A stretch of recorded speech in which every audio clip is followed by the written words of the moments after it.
జీవాన్ని పొందాలంటే నిత్య జీవం అనగా పరలోకం. నిత్య జీవం అనగా పరలోకం. ఎందుకు పరలోకం అంటే నిరంతరం జీవించగలిగేది ఒక మనిషి అక్కడే. భూమి మీద నిరంతరం జీవించలేడు. ఎందుకంటే మనిషికి మరణం ఉంది. మరణం తర్వాత కూడా జీవితం ఉందని బైబిల్ మనకు బోధిస్తుంది. ఆ జీవితంలోనికి వెళ్ళాలంటే కనుక భూమి మీద దేవుడు మనకిచ్చిన ధర్మాన్ని, వాక్యాన్ని మనం పాటించాలి. గత వారం చెప్పాను, అక్షరాన్ని రీతిగానే ఉండకూడదు మన క్రియలు. హృదయంలో రాయబడినట్టు ఉండాలి. మనం ఒక పత్రికగా ఉండాలి. మనం హల్లెలూయా.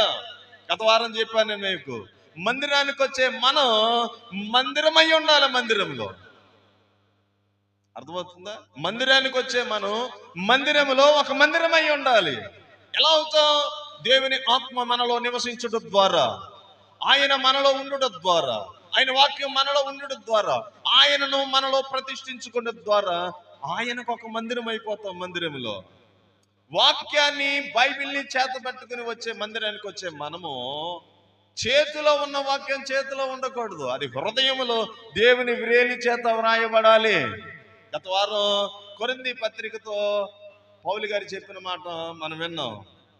దేవుని ఆత్మ చేత మా పరిచర్య ద్వారా క్రీస్తుకి ఒక పత్రికగా మీరు రాయబడ్డారు కదా. ఎస్, మీరు కూడా ఓ పత్రికగా మార్చబడాలి.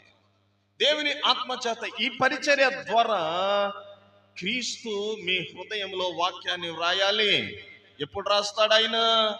పరిచర్య మీద దృష్టి మీరు ఉంచినప్పుడు, పరిచర్య మీద లక్ష్యం మీరు ఉంచినప్పుడు, ఈ పరిచర్య ద్వారా ప్రకటించబడుతున్న వాక్యాన్ని మీరు అంగీకరించడానికి ఇష్టపడినప్పుడు. దేవుడు నీకు తెలుసు కదా, దాంట్లో మొదటిది నీ దేవుణ్ణి ప్రేమించాలి. రెండవది